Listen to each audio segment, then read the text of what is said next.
Hello kapwa kabataan, alam nyo ba na ang climate change ay isang malawakang issue na may malaking epekto sa ating kalikasan, ekonomiya at ang ating kalusugan?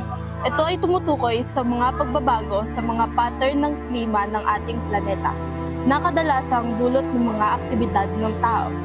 Ang climate change ay may malawak at seryosong epekto sa ating planeta. Ilan dito ay ang pagtaas ng temperatura, pagtaas ng antas ng dagat, at may epekto sa kalusugan ng tao. At ito ay dapat bigyan ng pansin upang masolusyonan. Bilang kabataan, marami tayong paraan upang makapagambag sa paglutas ng issue ng climate change.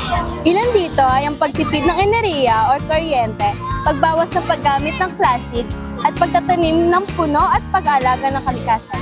Ayon kabataan, ngayong alam na natin ang kaseryosohan ng sitwasyon na ito.